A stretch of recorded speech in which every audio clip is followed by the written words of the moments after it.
কার্তিক বাবা, তোমার বোনের বিয়ের প্রস্তুতি চলছে, কোনো বিষয় কোনো ধরনের যেন খামতি না থাকে। আরে তুমি কোনো টেনশন নিও না, আমি আছি তো, করে নেব।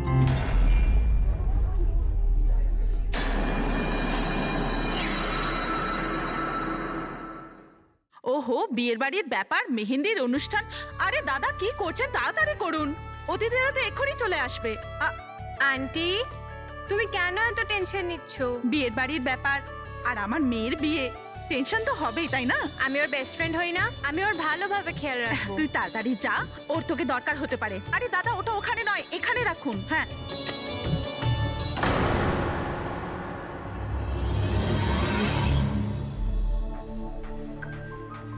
ইরা, কোথায় হারিয়ে গেছিস? হ্যাঁ, চল, অনেক কাজ বাকি।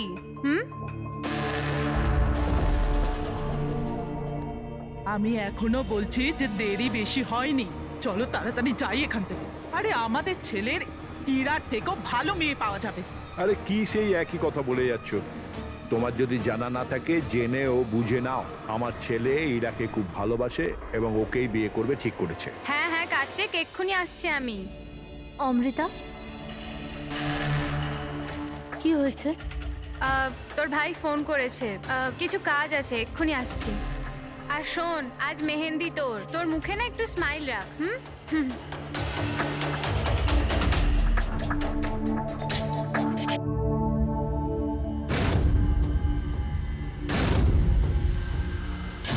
আচ্ছা, ওই সব বক্সেসগুলো রেখে দেবে আর লাইটের সেটআপটাও চেক করে নেবে।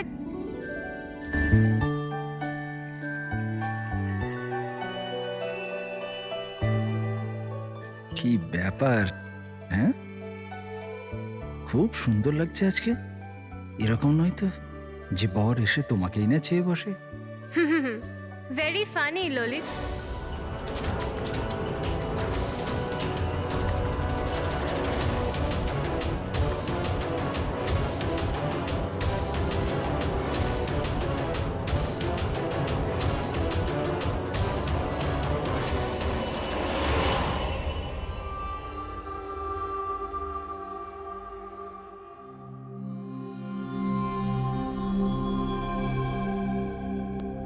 রিসর্ট কি বন্ধ হয়ে গেল?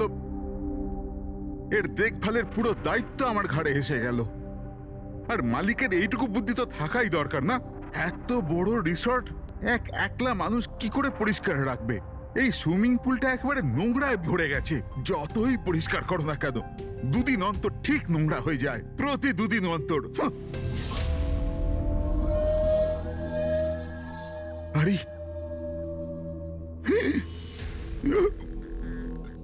আরে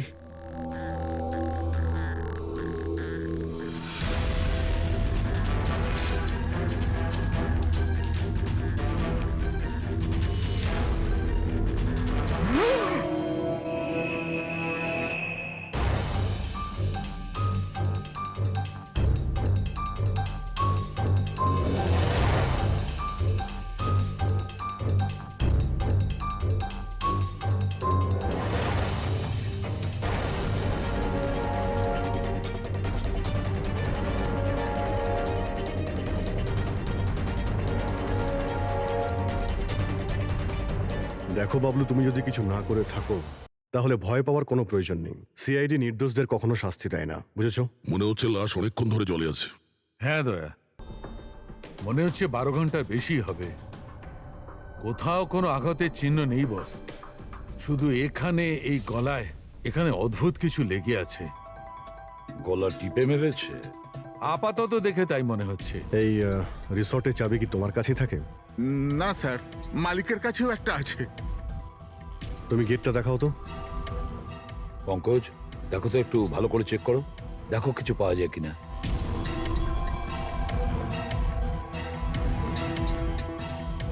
উল্টে দাও, উল্টে।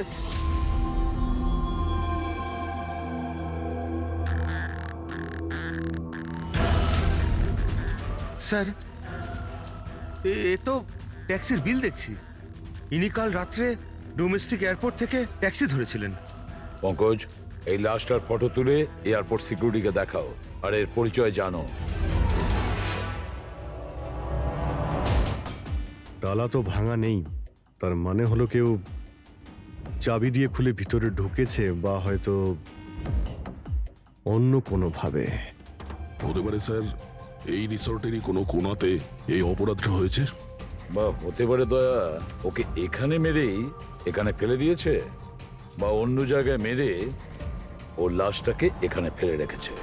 পুরবী, এত বড় একটা গেটের উপর দিয়ে লাশকে নিয়ে ঝাঁপ দেওয়া অসম্ভব মনে হচ্ছে। অন্য কোনো রাস্তা দিয়েই ও লাশ নিয়ে ভিতরে এসেছে। কিন্তু স্যার ভেতরে আসবার জন্য অন্য কোনো রাস্তা নেই এটা ছাড়া। আরে তুমি আমাদের কাজটা করতে দাও না, এদিকে এসো।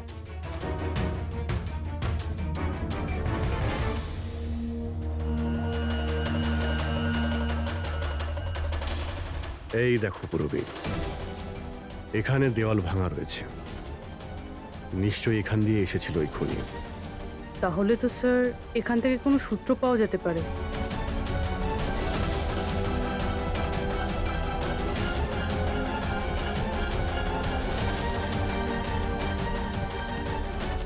এই হলো প্রমাণ, এই সোনালী সুতো।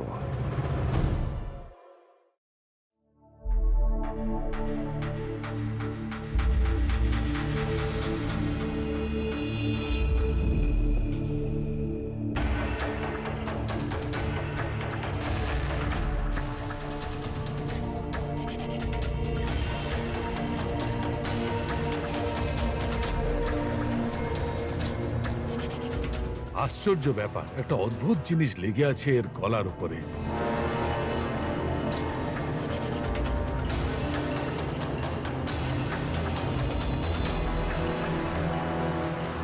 ও, কি হয়েছে স্যার?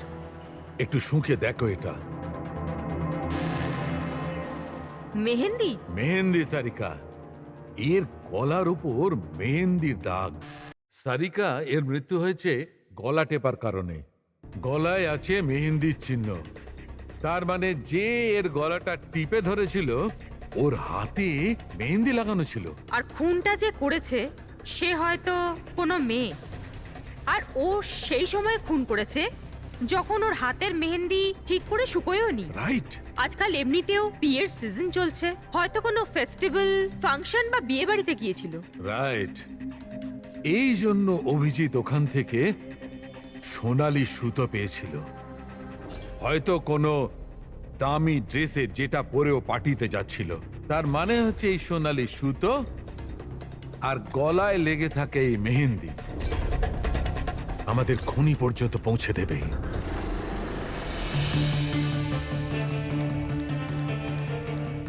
স্যার, এ হলো প্রীতি, শহরের খুব নামকরা মেহেন্দি এক্সপার্ট।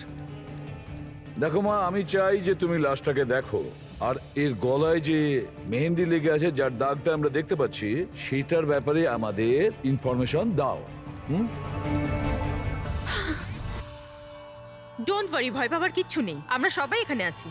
ম্যাডাম, একজন খুনি বাইরে ঘুরে বেড়াচ্ছে, আপনি একটু সাহস করুন প্লিজ। আসুন।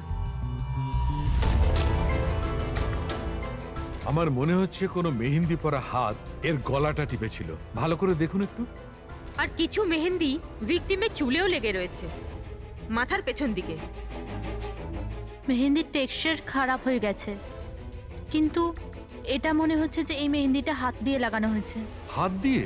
হ্যাঁ স্যার, বেশিরভাগ লোক আলাদা আলাদা ডিজাইন বানানোর জন্য স্টেন্সারের ব্যবহার করে। এই ডিজাইন স্টেন্সিলে নয়, হাত দিয়ে করা হয়েছে। হ্যাঁ স্যার।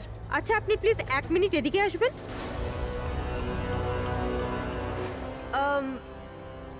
আপনি এই মেহেন্দি সম্পর্কে আর কিছু বলতে পারবেন? মানে এটা কোন কোম্পানির, কতটা পুরনো, কোথা থেকে এসেছে, এনিথিং যা জানেন। স্যার, মেহেন্দির কালার, টেক্সচার আর স্মেল থেকে মনে হচ্ছে এই মেহেন্দিটা কোনো কমার্শিয়াল কোম্পানির নয়, এটা নিশ্চয়ই কেউ বাড়িতেই বানিয়েছে। তার মানে লোকেরা সাধারণত বাড়িতে তৈরি মেহেন্দি ব্যবহার করে, তাই তো? হ্যাঁ স্যার, কারণ ওটা কেমিক্যাল ফ্রি থাকে। আচ্ছা, এরকম তো শহরে অনেক লোকই আছে যারা বাড়িতে মেহেন্দি বানায়, তাই মেহেন্দির সাহায্যে তাকে ধরতে গেলে অনেকটা সময় লেগে যাবে স্যার। স্যার, হ্যাঁ স্যার ভিক্টিমের ব্যাপারে জানতে পেরেছি। হ্যাঁ, একে? স্যার, ওর নাম দীপেন, দিল্লিতে থাকতো। আর আমি লোকাল পুলিশকে বলে দিয়েছি যে ওর বাড়ির লোককে যেন খবর দিয়ে দেয়। গুড। আচ্ছা প্রীতি, আরো একটু দেখুন যদি আমাদের কিছু বলা যায়।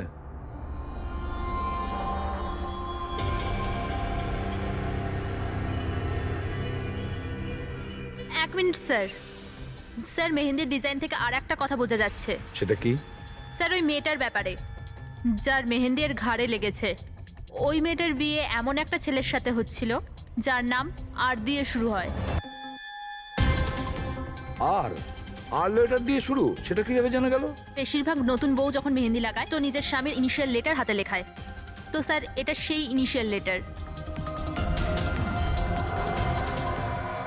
হ্যাঁ বস, উল্টো আর লেখা আছে। আর তাহলে আমাদের খোঁজ নিতে হবে এই সপ্তাহে এই শহরে কটা বিয়ে হয়েছে আর কটা বিয়ে হতে চলেছে যেখানে পাত্রের নাম আর দিয়ে শুরু।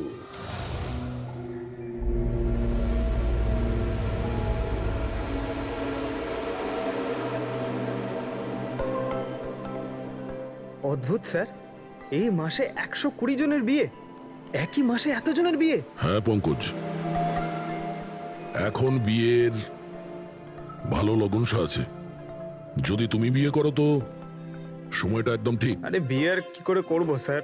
কি হলো, কজন পাত্রের নাম পেলে? হ্যাঁ স্যার, সব মিলিয়ে 12 জন আছে যেখানে পাত্রের নাম আর দিয়ে শুরু হয়।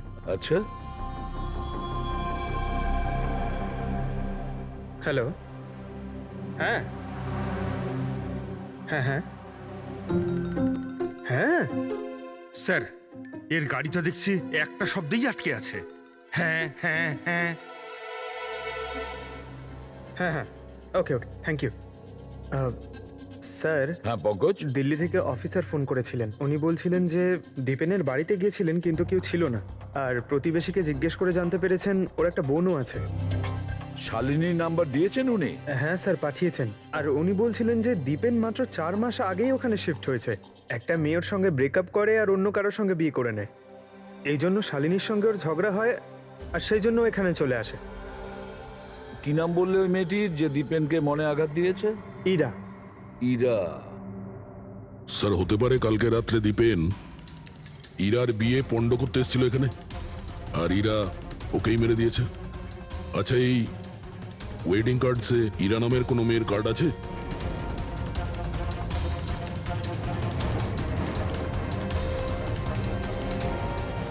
হ্যাঁ স্যার।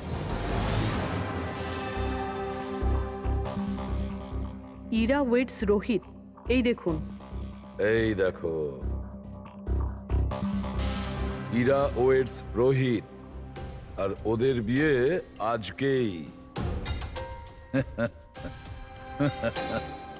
একটু ওই বিয়ে বাড়িতে গিয়ে দেখো কনের গায়ে মেহেন্দি কতটা রাঙিয়েছে। আপনারা সিআইডি থেকে এসেছেন তো যা খুশি তাই করবেন। আইনের নামে কারুর বিয়ে আটকাবার অধিকার কে দিয়েছে আপনাদের? না না, আমরা এখানে কারো বিয়ে থামাতে আসিনি। আমরা এখানে এসেছি তদন্ত করার জন্য।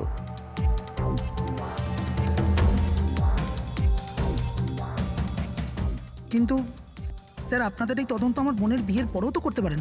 যত তাড়া আছে আপনাদের এই বিয়েটা করানোর জন্য, তার থেকে বেশি তাড়া আছে আমাদের খুনিকে ধরার জন্য।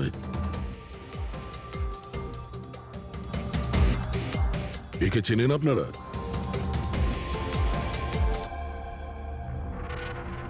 এটা তো দীপেন। মানে চেনেন কি করে? স্যার অ্যাকচুয়ালি ওই দীপেন আমার বোনকে ভালোবাসতো, কিন্তু কিছুদিন আগে ওদের ব্রেকআপ হয়ে যায়। আমি বলেছিলাম না যে চলো ফিরে যাই, কিন্তু আমার কথা শুনছে না কে? দেখো এবার সিআইডিও চলে এসেছে। জানি না কি কুক্ষণে এদের সঙ্গে আমরা সম্বন্ধ তৈরি করেছি। দেখুন, দীপেনের ঘাড়ে আমরা কিছু মেহেন্দির চিহ্ন দেখতে পেয়েছি, আর আমাদের সন্দেহ যে সেই চিহ্ন ইরার হাত থেকে এসেছে।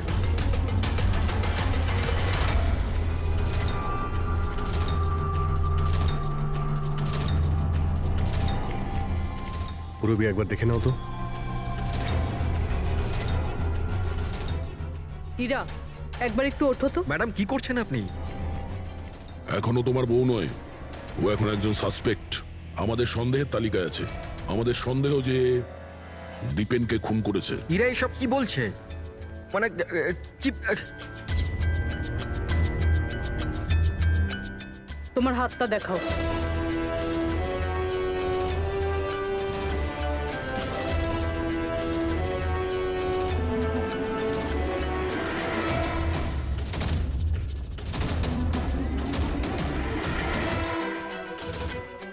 স্যার, এর মেহেন্দি তো একদম ঠিক আছে। আরে তাহলে দীপেনের গলায় যে মেহেন্দির দাগ ছিল সেটা কার হাতের ছিল? পুরবি, তুমি ওর ঘুমটাটা একবার তোলো। স্যার,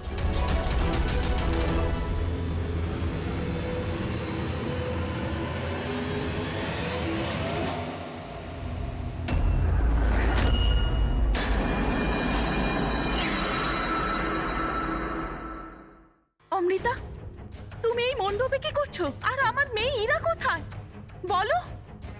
অমৃতা? এ কে? এ আমার মেয়ের বন্ধু হয়। ও, মণ্ডপ থেকে তাহলে কোণে উধাও, আর কোণের জায়গাতে তার বান্ধবী বিয়ে করছে। এসব কি হচ্ছে এখানে? হ্যাঁ, স্যার ওই আসলে কাল রাতে আরে ফ্লার্ট কে করছে রে ভাই? আমি তো তোমার প্রশংসা করছি। আচ্ছা তাই নাকি? প্রশংসা করছো? হ্যাঁ, তুমিও না একদম পাল্টাবে না।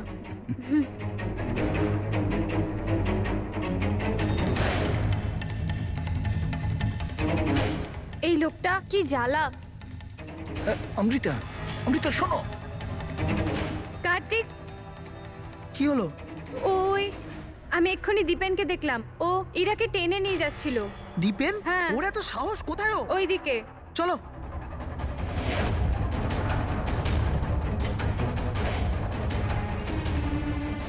কোথায় গেল এরা দুজন? কি জানি।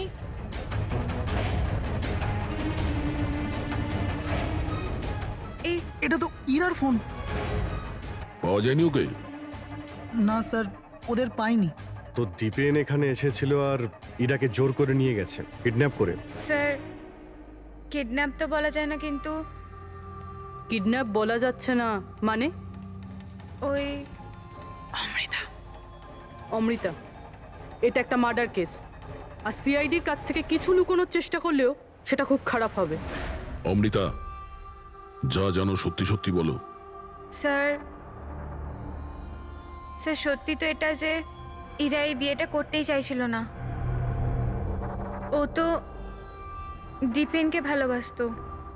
ও তো শুধু বাড়ির লোকেদের চাপে পড়েও এই বিয়ের জন্য রাজি হয়েছিল। অমৃতা, চুপ করো। আমি তো আগে থেকেই জানতাম এরা হলো 420। আর কি কি রহস্য রয়েছে যা এখনো সামনে আসতে চলেছে? এখানেই বলবেন নাকি সিআইডি ব্যুরোতে গিয়ে চা খেতে ইচ্ছে করছে? হ্যাঁ স্যার, ব্যাপারটা হলো গত কমাস ধরে আমার ব্যবসা ঠিকঠাক চলছে না। আমার প্রচুর লোকসান হয়ে যাচ্ছিল। সুশীল বাবু আমার বিজনেসটাকে স্টেবল করবার জন্য প্রচুর সাহায্য করেছে। তো নিজের মেয়ের বিয়ের ডিল করেছিলেন আপনি, যাতে আপনার ডুবে যাওয়া বিজনেসটা আবার ভালো মতো দাঁড়িয়ে যায়, কি? তাই ইরা উধাও হয়ে যাওয়ার পর অমৃতাকে এই মণ্ডপে বসিয়েছেন, যাতে কোনোভাবেই এই বিয়েটা না আটকায়। বাহ! আর অমৃতা, তুমি এই পুরো ষড়যন্ত্রে এত সহজেই যোগদান করলে? আমি এসব কিছুই জানতাম না। আমাকে তো কার্তিক বলেছিল যতক্ষণ ইরাকে পাওয়া যাচ্ছে না আমি এখানে বসে থাকি। এখনই তো 7 পাক হতো, তারপর বিয়েও করে নিতে আমাকে ঠকিয়ে। না, আমি মণ্ডপ থেকে বেরোতেই যাচ্ছিলাম, আর তখনই সিআইডি এখানে চলে এলো, আর সত্যি সবার সামনে চলে এলো। অর্ধেক সত্যি তো সামনে এসছে, আর বাকি অর্ধেক সত্যি সামনে আসবে যখন এটা জানা যাবে যে দীপেনকে মারার পর ইরা কোথায় চলে গেছে। আমার মেয়ের উপর মিথ্যে অপবাদ দেবেন না স্যার। ও তো দীপেনকে ভালোবাসতো, ও কেন খুন করবে ওকে? যদি আপনার মেয়ে নির্দোষ হয় তাহলে ও বাড়িতে ফিরে আসেনি কেন? দীপেন খুন হওয়ার পর থেকে ও নিখোঁজ হয়ে গেছে কেন?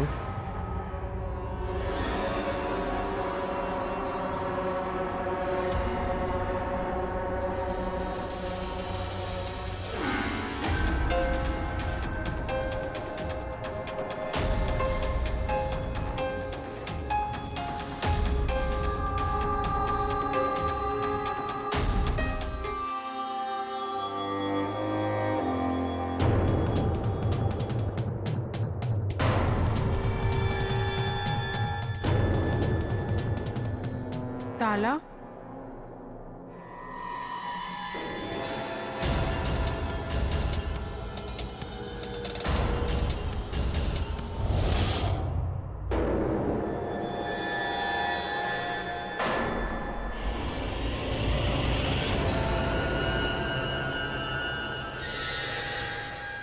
দেখো বস, ইরা নিজের মেহেন্দি পরা হাত দিয়ে দীপেনের গলা নিশ্চয়ই ধরেছিল, কিন্তু দীপেনের মৃত্যু ইরার হাতে হয়নি। দীপেনের মৃত্যু হয়েছে কি করে? এর গলার উপর এই যে মেহেন্দির চিহ্ন আছে, যখন পরিষ্কার করলাম তখন দেখলাম আর একটা দাগ আছে। এই দেখো, এইটা। আর এই চিহ্নটা হচ্ছে কোনো দড়ির, যার কারণে দীপেনের মৃত্যু হয়েছে। তার মানে দীপেনের মৃত্যু গলায় দড়ি দিয়ে টানার কারণে হয়েছে। কিন্তু যদি ইরা খুন না করে তাহলে ইরা কোথায়? আচ্ছা, এমনটা নয় তো যে ওকেও কোনো ক্ষতি করা হয়েছে? স্যার, একটা কথা কিছুতেই মাথায় ঢুকছে না। যদি ইরা এই খুনটা না করে থাকে তাহলে করলো কে? এই খুন হয়তো ইরার বাড়ির লোকেদের মধ্যেই কেউ করেছে। আর তাছাড়া দীপেনের উপস্থিতি ওরা পছন্দ করেনি। হতে পারে দীপেনের কারণে বিয়েতে কোনো বাধা আসবে, সেই জন্য দীপেনকে খুন করে দিয়েছে। স্যার, স্যার, ইরার ফোন থেকে জানা গেছে যে ওর নিখোঁজ হওয়া 3 ঘন্টা আগে দীপেনের বোন শালিনীর ফোন আসে। ও দিল্লি থেকে বম্বে চলে তো আসে, কিন্তু ফোন তুলছে না। শালিনীর ফোন ট্র্যাক করো, দেখা তো যাক ও এখন কোথায় আছে। আর বাকি রইল ওই সোনালি সুতো, কার হতে পারে?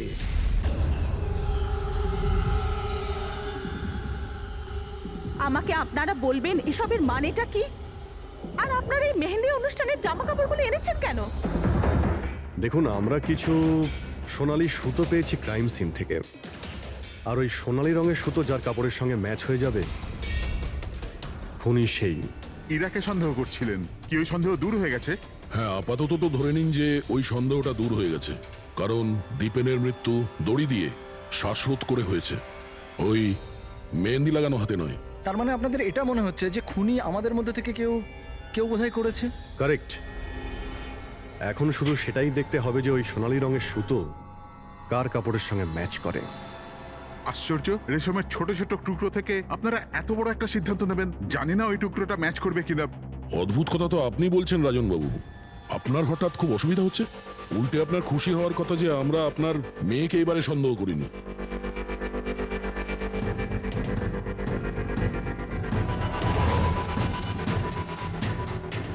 স্যার, এই সোনালি সুতোটা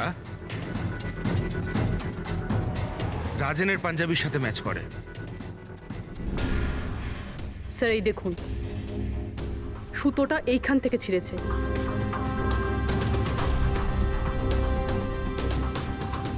আমি বলছি আপনাদের, ওই রাতে আমি দেখেছিলাম দীপেন আর ইরাকে একসাথে। তুমি কেন বুঝতে পারছো না? আমি তোমাকে ছেড়ে বাঁচতে পারবো না, আমি বাঁচতে। আর তুমি আমাকে ছাড়া অন্য কাউকে কি করে বিয়ে করছো? যখন আমি নিচে পৌঁছলাম তো ওরা দুজন চলে গিয়েছিল, আর দীপেনের ঠিকানা ইরার পুরনো চিঠি থেকে আমি পেলাম। তারপরে আমরা ওর পুরনো বাড়িতে গেলাম।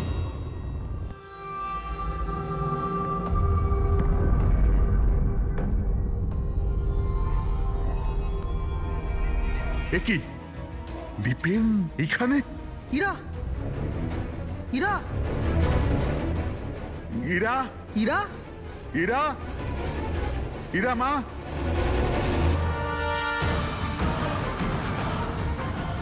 বাবা, এই দেখো, দীপেন ওর ফোনে ওর মৃত্যুর কারণ লিখেছে। কি লিখেছে এখানে? ইরা কে ছাড়া না আমার জীবনের কোনো মানে আছে না লক্ষ্য। এরা আমার যদি না হয় কারোর হবে না। বিদায়। ও যদি আমার না হয় তাহলে কারোরই হবে না। আচ্ছা, এমনটা নয় তো যে দীপেন মারা যাওয়ার আগে ইরাকে কোনো ক্ষতি করে দিয়েছে?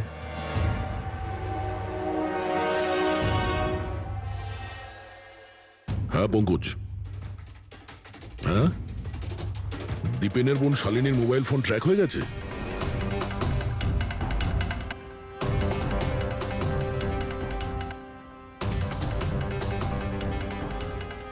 শালিনীর মোবাইল ফোনের নেটওয়ার্ক অনুযায়ী ও তো সকালেই এসে গেছে এখানে। হ্যাঁ, কিন্তু আমাদের ফোন তুলছে না কেন?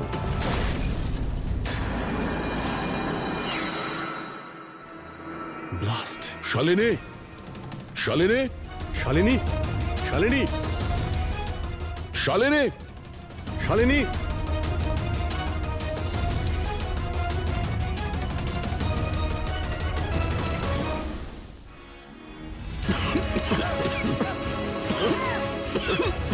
শালিনী, শালিনী!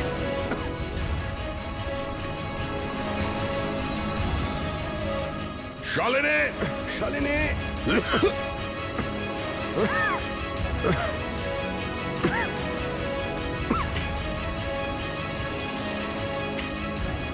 অভিজিৎ,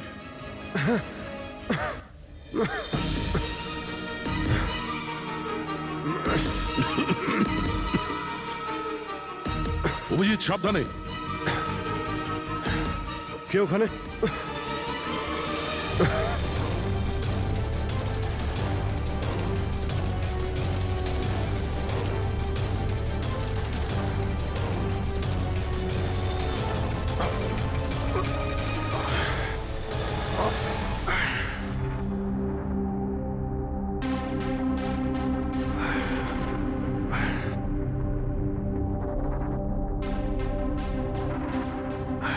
হ্যাঁ অভিজিৎ, দয়া, এবার চোখ ঠিক আছে? হ্যাঁ স্যার, ঠিক আছে। এটা তো ভালো হয়েছে স্যার, আমরা ওই বিষাক্ত গ্যাসে বেশিক্ষণ থাকিনি। কিন্তু স্যার, শালিনী আর ইরার অবস্থা খুব একটা ভালো নয়। ডক্টর ওদের দেখছে। কোন বিষাক্ত গ্যাস ছিল ওখানে? স্যার সেটা তো জানি না, কিন্তু আমার মনে হচ্ছে টাইম স্মোক বোম ছিল ওখানে। এই দীপেন স্যার পুরো প্ল্যান করে রেখেছিল। আত্মহত্যার পরে ও ইরাকে ওর রাস্তা থেকে সরাতে চেয়েছিল। হ্যাঁ স্যার, ও তো সুইসাইড নোটে লিখেও ছিল যে ইরা যদি ওর না হয় কারোর হবে না। স্যার, হ্যাঁ ডক্টর, ইরা কেমন আছে? স্যার ও এখন আউট অফ ডেঞ্জার, কিন্তু ওর এখনো জ্ঞান ফেরেনি। আচ্ছা, আর Shalini? I am sorry sir, আমরা ওকে বাঁচাতে পারিনি।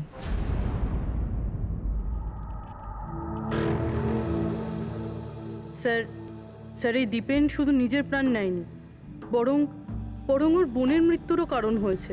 সেটাই তো। হ্যাঁ শালুকে বলো। আচ্ছা ঠিক আছে, আমরা আসছি। কি হচ্ছে স্যার? শালুকে বলছিল দীপেন আত্মহত্যা করেনি।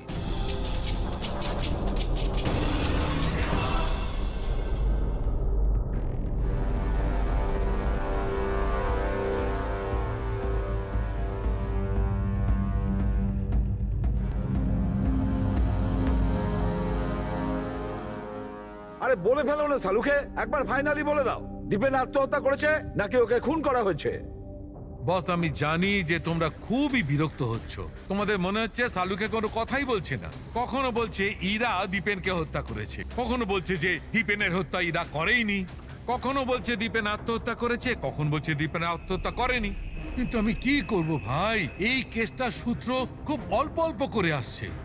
আরে স্যার, যে প্রমাণ পেয়েছেন সেটা নিয়ে কিছু বলুন না। দেখো বস, যখন কোনো মানুষকে ফাঁসির দড়িতে ঝোলানো হয় আর যখন দড়িটায় টান পড়ে তখন ও শ্বাস বন্ধ হতে থাকে, আর তখন সে শ্বাস নেওয়ার জন্য ছটফট করে, তার ঘাড়টা নড়তে থাকে, আর ঘাড় নড়ার কারণে ফাঁসটা চেপে বসে, আর ওর ঘাড়ের ঠিক পেছন দিকে ওই ফাঁসির দড়ির গিঁটের চিহ্নটা দেখা যায়।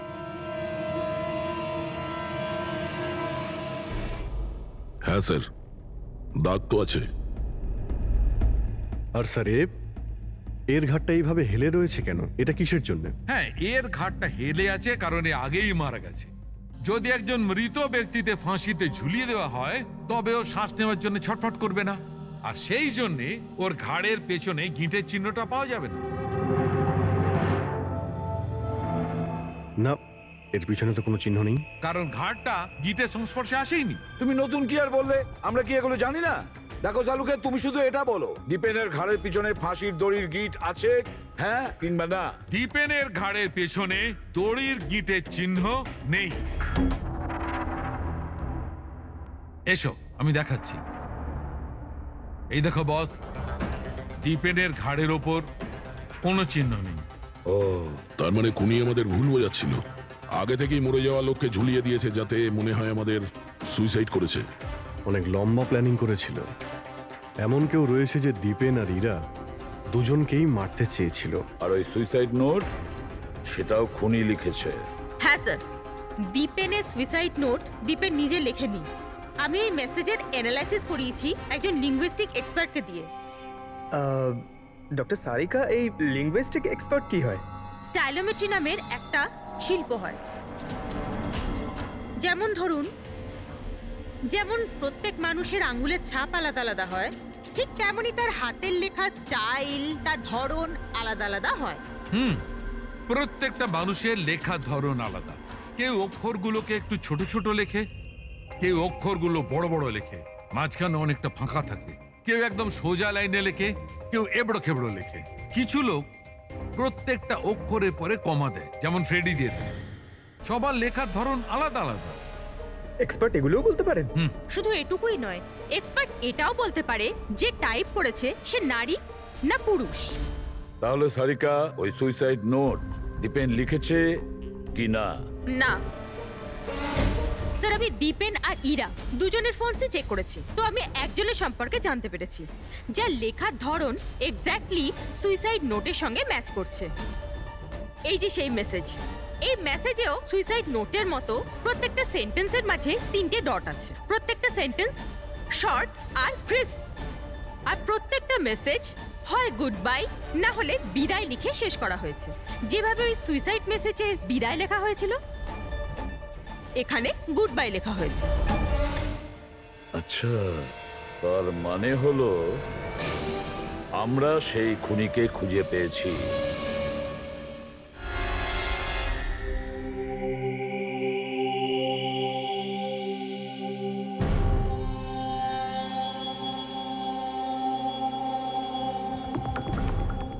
হ্যাঁ, হুমকি দিচ্ছি, কি করবি তুই?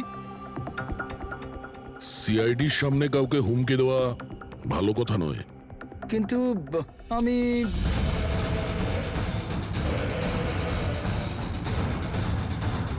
এই দাঁড়া। আরে আরে আরে, ললিত বাবু কোথায় পালাচ্ছেন? এটা তো বলে যান যে দীপেনকে খুন করতে গেলেন কেন? এটা এটা আপনি কি বলছেন? আমি কাউকে মারিনি। আচ্ছা, সত্যি কথা বলবি নাকি? বলবি নাকি মাথাটা ঠুকে দেবো নিচে? আমি মেরেছি। প্লিজ প্লিজ আমাকে নিচে নামো, আমাকে নিচে নামো। চল, এক তো তুই দীপেনকে খুন করেছিস, আর তার উপরে এটা দেখাতে চেয়েছিস যে ও সুইসাইড করেছে। হ্যাঁ, ইনফ্যাক্ট আমি ওর সুইসাইড নোটটা লিখেছিলাম। কিন্তু কিন্তু কি? কিন্তু এগুলো আমি আমার নিজের জন্য করিনি, অন্য কারোর বলাতে করেছিলাম। কার কথায়?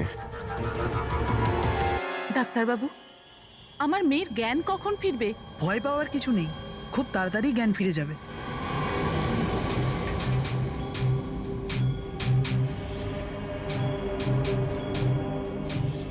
ললিত,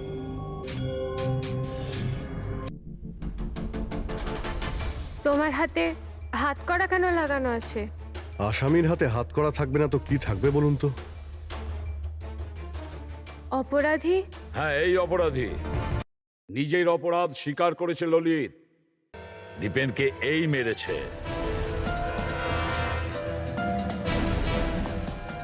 ললিত, এনারা সবাই কি বলছেন? আর তুমি কেন করলে এইসব? দেখলেন স্যার, অবাক হওয়ার কি সুন্দর অ্যাক্টিং করছে এরা। যেখানে সত্যি এটাই যে ললিতকে খুন করতে বলার আসল অপরাধী এখানে এই রুমে উপস্থিত আছে। হ্যাঁ, এটা আপনি কি বলছেন? এখানে আমার মেয়ে জীবন মৃত্যুর সঙ্গে লড়াই করছে, আর আপনি উল্টে আমাদেরই দোষী করছেন। না, এই জীবন আর মৃত্যুর মাঝখানে ঝুলছে না, এ সত্যি আর মিথ্যের মধ্যে ঝুলছে। ও জ্ঞান হারায়নি, সব ড্রামা করছে। কি?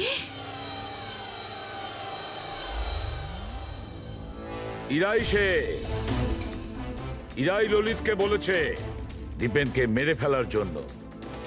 এ কি সব কথা বলছেন আপনারা? অবস্থা দেখুন এর। আপনাদের মনে হয় যে এ জেনে শুনে বিষের কন্ট্যাক্টে গেছে?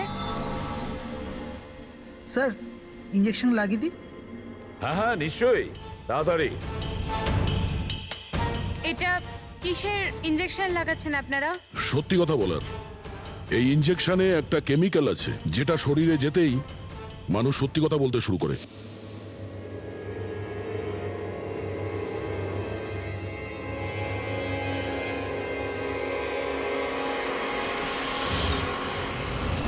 না, শুনুন। ইরা, ইরা, আরে রে কোথায় যাচ্ছ? দাঁড়াও। ইরা থামো ইরা। এর মানে হলো যে সিআইডিরা ঠিক কথা বলছেন। আর মিথ্যে বলে কোনো লাভ নেই। এই ললিত তোমার মুখোশ খুলে দিয়েছে। এটা কি করলে ললিত? নিজে ফাঁসছিলে, তার সাথে সাথে আমাকেও ফাঁসিয়ে দিলে। এরা এই প্রতিজ্ঞাটাই তো আমরা করেছিলাম ভালোবেসে, যে আমরা একসাথে বাঁচবো আর একসাথে মরবো। কি তোমরা দুজন একে অপরকে ভালোবাসো? এসব কবে? ইরা, তুই তো দীপেনকে ভালোবাসিস। হ্যাঁ, ও চাইতো, কিন্তু হঠাৎ করে ললিতকে ভালোবেসে ফেলে। আর এই সব কিছু করেছে ও নিজের বিয়ে ভাঙার জন্য। কিন্তু ভাগ্যক্রমে ইরার কাছে শালিনীর কল আসে যে দীপেন ইরার বিয়ে আটকাতে এসছে। আর ইরা খুব বড় প্ল্যান করেছিল। দীপেনের কাঁধে বন্দুক রেখে ও গুলি চালাতে চেয়েছিল। আর আমরা ভেবেছিলাম যে প্রথমে আমরা দীপেনকে মেরে দেবো।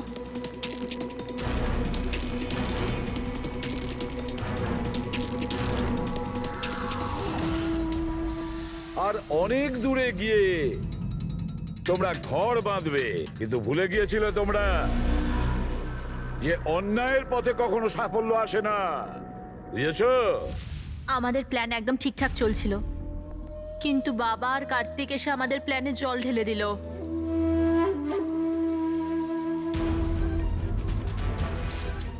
আর তারপর আমাদের একটা নতুন প্ল্যান বানাতে হলো। আর ওই নতুন প্ল্যানেও আমার মরার অ্যাঙ্গেলটা ছিলই। তো আর কি করতাম? সব দেখে নিয়েছিল, কোনো উপায় ছিল না। কিন্তু একটা কথা বোঝা গেল না, যে ওই বিষাক্ত গ্যাস ব্যবহার করেছিলে কেন? বিষাক্ত গ্যাস দিয়ে তো মুখ বদলে যাবে না ওই মর্গের মৃত লাশটার? হ্যাঁ, তাহলে তুমি এটা কি করে ভাবলে যে আমরা ওটাকে তোমার লাশ ভাববো? আমরা বিষাক্ত গ্যাস ব্যবহার করতে চাইনি।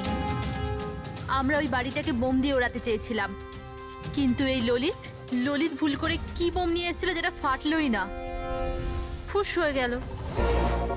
আর এর আগে আমরা আরেকটা বোমের ব্যবস্থা করতাম। আপনাদের গাড়ি আসার আওয়াজ আমরা শুনতে পেলাম, তখন আমাদের প্ল্যানটা চেঞ্জ করতে হলো। আর ও আমাকে ওখানেই বেঁধে চলে গেল, যাতে সবার মনে হয় যে অপরাধ আমি করিনি, আমার সাথেই হয়েছে। আর তারপর আমি বাড়ির অন্য একটা দিকে গিয়ে লুকিয়ে পড়লাম, যেখানে কোনো গ্যাস ছিল না। আর তারপর আমি ওখান থেকে প্রাণ বাঁচিয়ে পালালাম। আমরা এটা চাইছিলাম যে আপনাদের যাতে মনে হয় এই সমস্ত কাজকর্ম দীপেন করেছে। ও নিজে তো আত্মহত্যা করে নিল, কিন্তু ইরাকে মারতে অসফল হয়েছিল। নিজেদের জীবনটাকে সুন্দর করবার জন্য একটা নয়, দুটো নয়, তিনটে প্ল্যান করেছিলে তোমরা। আর দুটো নিরীহ লোকের প্রাণও নিয়েছো তোমরা। এবার জেলের গড়াদের পেছনে পৌঁছতে পৌঁছতে প্ল্যান তৈরি করো ফাঁসি থেকে নিষ্কৃতি পাওয়ার জন্য।